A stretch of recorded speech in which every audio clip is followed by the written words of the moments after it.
Lhasa, in Tibetan language, holy city.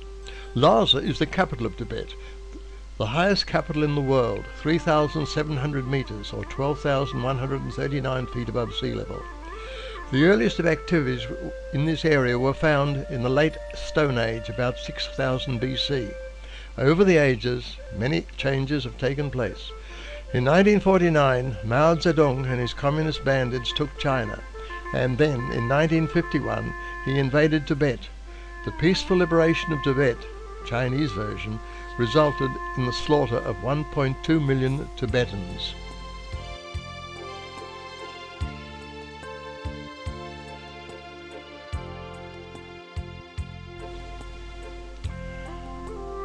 Already the Chinese influence has made itself felt, and many aspects of the town now have a Chinese flavor.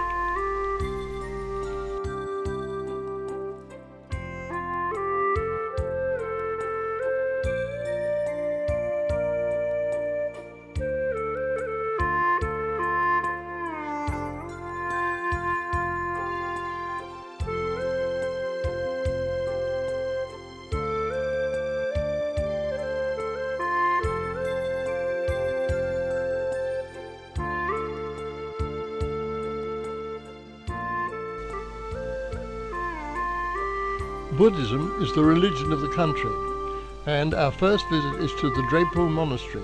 This monastery was founded in 1416, enlarged in the 16th century by the Dalai Lama II to become the centre of political power in Tibet before the Potala was built. By the era of the 5th Dalai Lama, it had become the largest monastic institution in the world, housing 10,000 monks. Today, the number is about 500. The climb up is steep, with dozens of steps to conquer. On the way we passed several sets of prayer wheels. I didn't test them to see if the top came any closer. However, a beautiful view, followed by refreshment, was a consolation.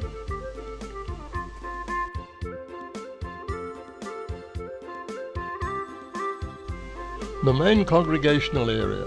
Here, from the upstairs balcony, the Dalai Lama used to watch performances of opera and other dramas.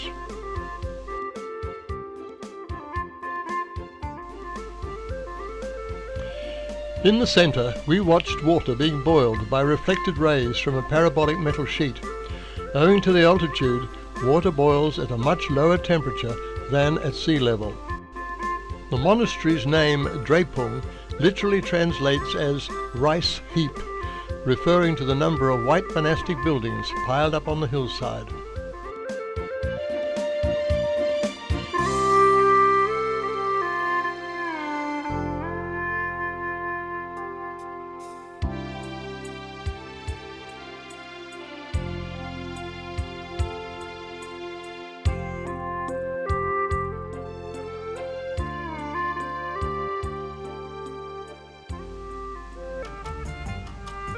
The entrance to the Norbalinga, or Summer Palace. The 7th Dalai Lama, a frail man, chose to build a palace on this site because of its medicinal spring. Over the years, the property has been expanded with new buildings. The 7th Dalai Lama built the new palace in 1956. From this palace, the Dalai Lama, disguised as a Tibetan soldier, escaped on March 17, 1959, 3 days before the Chinese massacred the Tibetans. From here, the Dalai Lama would have watched operas and festivals in the park opposite.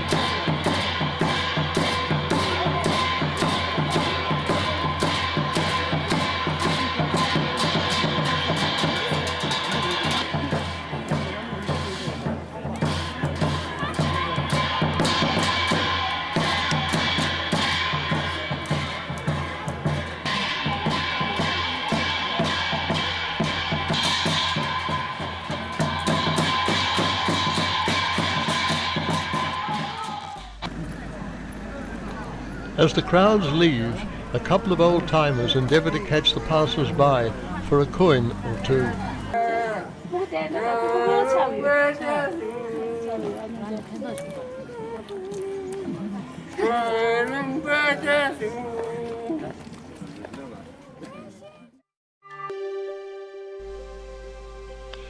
Part of the old city, both residential and commercial, bordering on Bakor Square.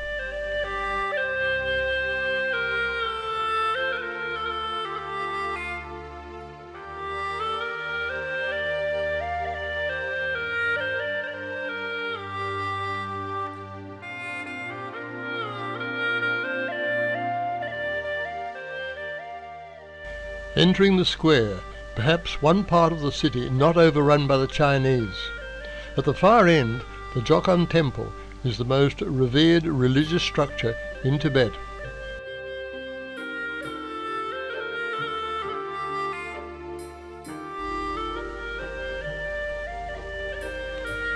Tearing cloth into strips, both white and coloured, to make religious scarves.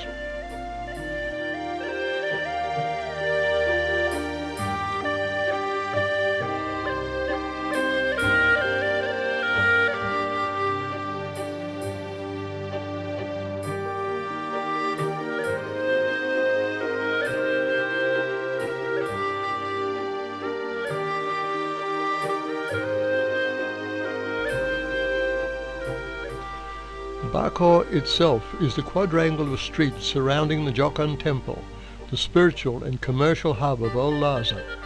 The area is crammed with stalls where vendors sell carpets, eatables, trinkets, hats, prayer shawls, and just about everything you did not know that you wanted.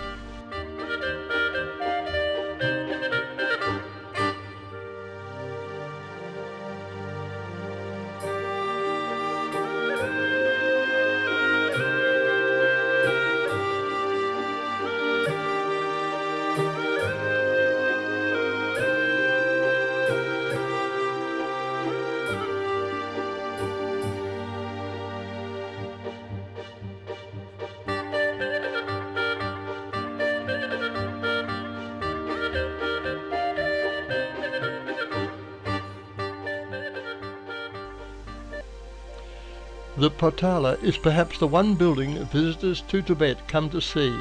This 1,000-room structure, 13 stories, 376 feet high, was once the tallest building in the world until the era of modern skyscrapers. The early 7th century structure, very much run down, was reconstructed under the guidance of the 5th Dalai Lama in the 17th century. It was the home of the present Dalai Lama until his escape, and also the quarters of the Tibetan government. This is the 5th Dalai Lama, with smaller statues of other Dalai Lamas and important Yellow Sect monks. The Yellow Sect is one of the 3 sects in the Buddhist religion: yellow, red and blue. At the end of the large square in front of the Potala is a fountain erected to the peaceful takeover of Tibet. Our guide would have nothing to do with it.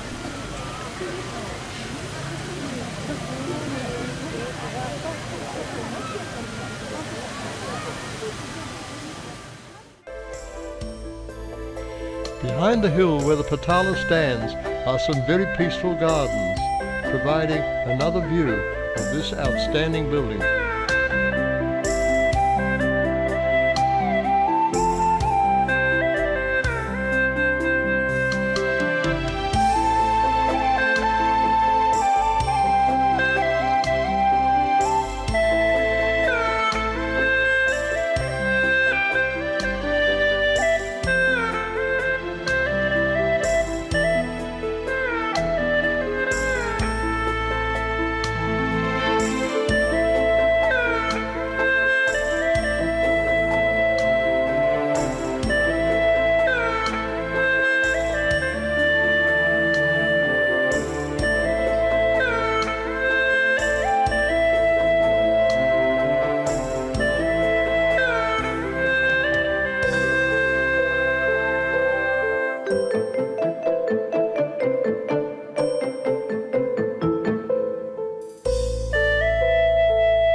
We visited the Sarah Monastery when the monks were having one of their regular debating sessions, where they discuss Buddhist doctrine, ethics and religious teachings. The seated monk is usually the more mature, and the younger or novitiate, standing with dramatic gesture, endeavours to make his point.